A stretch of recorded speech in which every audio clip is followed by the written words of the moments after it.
Alright tech family, so in this review I'm going to tell you three things. One, why the HP Envy 14 with its Intel i5 processor is an absolute monster when it comes to performance. So much so that it makes a mockery of supposed higher performing small laptops. Two, why I really like this laptop. And three, why I'm struggling with who the hell should buy it. By the way, in case you're new here, I'm Josh and I buy and review a ton of laptops and talk tech from the perspective of what it's like to own and use these devices. If at the end of this video you like what you watched, make sure to smash that subscribe button, hit the thumbs up and the notification bell. It shows your appreciation for the insane amount of work that goes into making these. Alright, specs on screen. I have the model with the i5 processor, 16GB of RAM, a 256GB SSD, a 14-inch 1920 by 1200 16:10 aspect ratio display, and the 1650 Ti Max-Q. Let's hit performance first, as this is an eye-opener. Normally with a laptop's processor, there are three main factors that indicate performance. How fast the processor runs measured in gigahertz, how many things the processor can do at the same time stated as number of cores and threads, and how efficient it is, also known as instructions per cycle. I want to talk about number one, how fast the processor runs.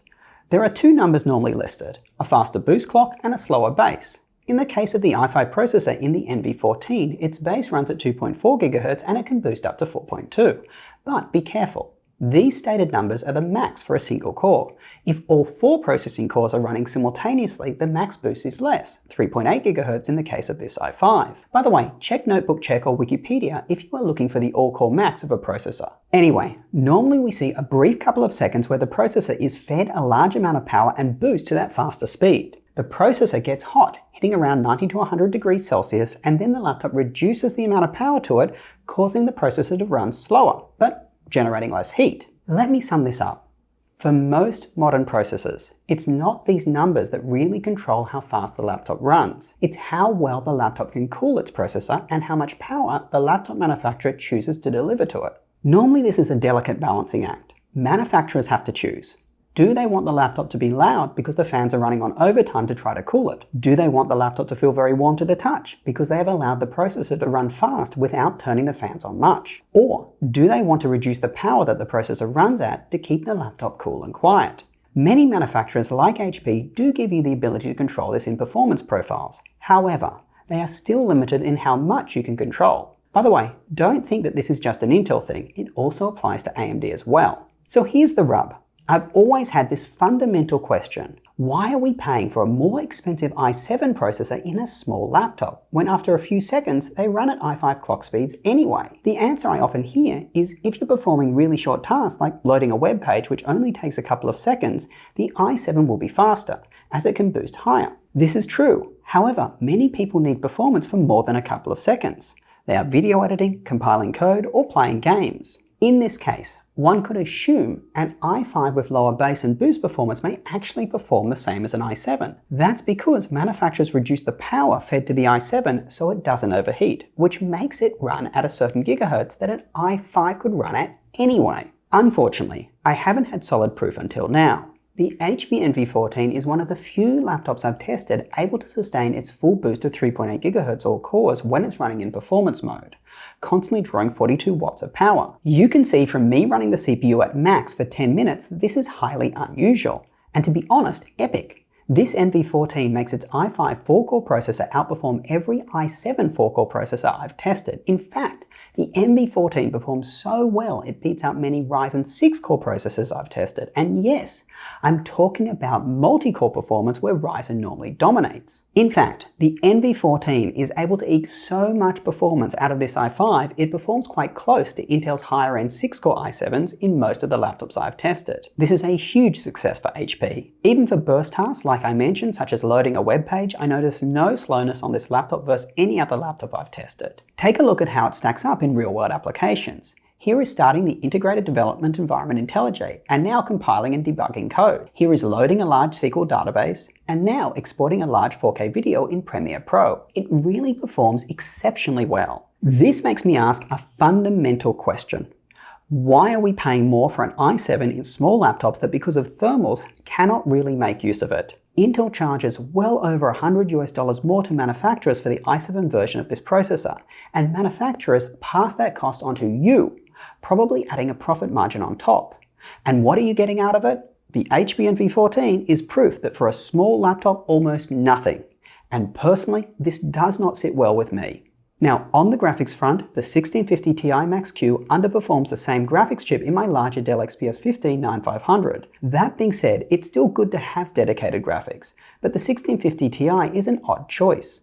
It's not going to do anything more for esports titles than Intel's integrated Xe graphics on this 60Hz display, as you can't do anything with the extra frames. It also won't do anything for you in AAA games, as this GPU struggles to even play AAA games from several years ago at decent frame rates.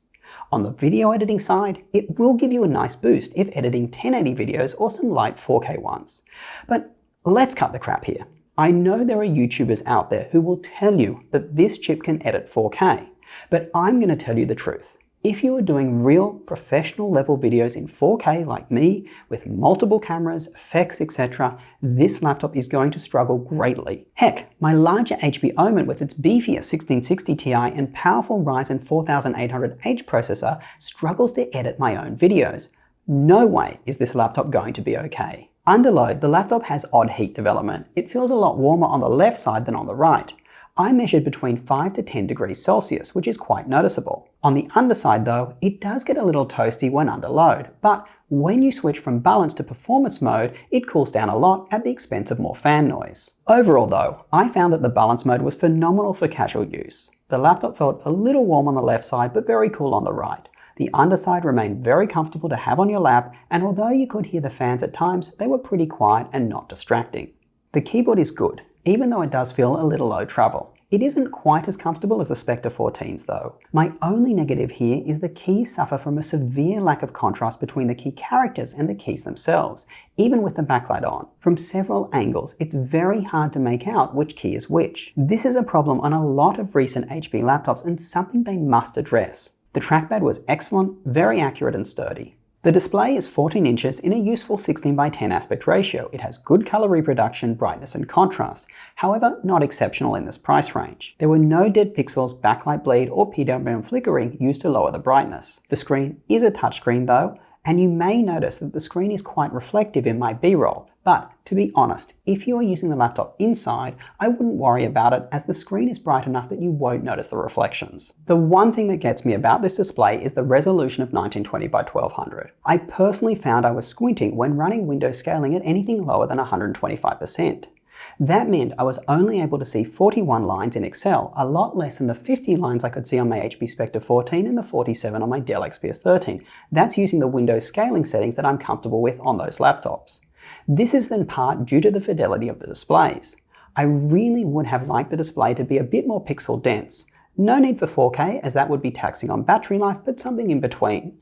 Anyway, this definitely affected me. I didn't find this laptop as good for casual use as I just wasn't able to see as much information as I would have liked. The speakers are pretty decent, even though they are downward facing and may become muffled on surfaces like a blanket. The chassis overall is pretty solid, no complaints. The underside edges are a little sharp, but it really isn't too bad. Port selection is good, with one Thunderbolt 4, HDMI 2.0, two USB-As, although they are the slower 5GB ones. There's also a microSD slot, and good news! The barrel bin charger and the USB-C port that also supports charging are on either side, so no need to run a power cable around the back when the power outlet is on the other side of the charging port.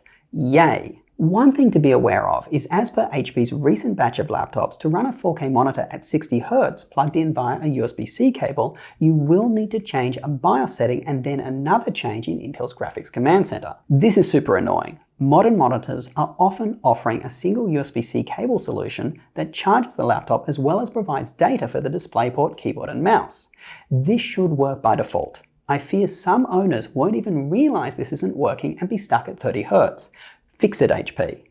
Please note, 60Hz did work by default using an HDMI cable. Here's how the webcam looks and sounds in excellent lighting conditions. Battery life is outstanding. No surprises when you combine a decent-sized 63 watt-hour battery with a lower resolution screen and a 4-core i5 processor. With brightness at about half, I got a solid 10 hours on a variety of casual tasks. Another bit of good news is when running on battery and on HP's performance mode, I was able to run the laptop at its max power. In my recent review of the Pavilion 14, I tested Ubuntu and said that it wasn't the easiest laptop to run Linux on by default. The same issues running Ubuntu happened here. The trackpad wasn't detected, for example. This time, I thought I'd try Fedora. Lo and behold, everything worked perfectly. The trackpad worked, function keys worked, the Wi-Fi was detected straight away, so good news there. Anyway, so who the hell is this laptop for? It is positioned as a video editing laptop, but my problem with this is for video editing, HP's own NV15 would be a much better choice. It has a larger display and options to upgrade it with a gorgeous 4K OLED panel, which is super helpful if you are editing 4K videos. It also has options for far more powerful GPUs, a more powerful CPU, albeit as mentioned the NV14 does perform unusually well. But the NV15 also has user replaceable RAM, which this laptop does not.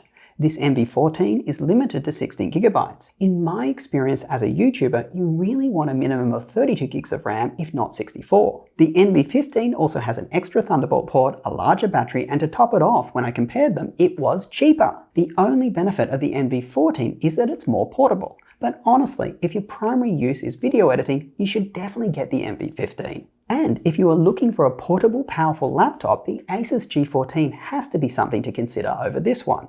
It has a more powerful CPU and GPU, and it costs less. What happens if your primary use case is gaming? HP's own Omen is definitely a better choice. Its larger 15-inch fast refresh rate display is more immersive, plus it's more powerful and it's a lot cheaper. Even for a casual user, HP's own Spectre 14 is probably a better choice. It's lighter and has a substantially better OLED display and a more comfortable keyboard. One could point to the NV14 as an option for those wanting solid battery life, but then you'd be ignoring Apple's excellent M1 MacBooks, which have even better battery life. As I said, guys, I'm stumped. It's a great laptop, but I cannot think of who should buy it. Not at the price it's currently being offered at. If it was around $1,200 then absolutely I would be recommending it. At that price point, it would be a good option for video editors on a budget and people who want a solid amount more power than a regular portable laptop. I do wish this laptop came with an AMD Ryzen 5000 processor though. The NV14 has excellent thermals, and that would have elevated it from a very good laptop to an exceptional one. Add in that gorgeous 3:2 aspect ratio OLED screen of the Spectre 14 and you'd be pretty close to perfection. Well, that's all for today, folks. If you like this video, you know what to do. Smash that subscribe button, hit the thumbs up and the notification bell. I would certainly appreciate it. Make sure to follow me on TikTok, Instagram and Twitter, links below. Go do something awesome with your day. Until next time, I will catch you later.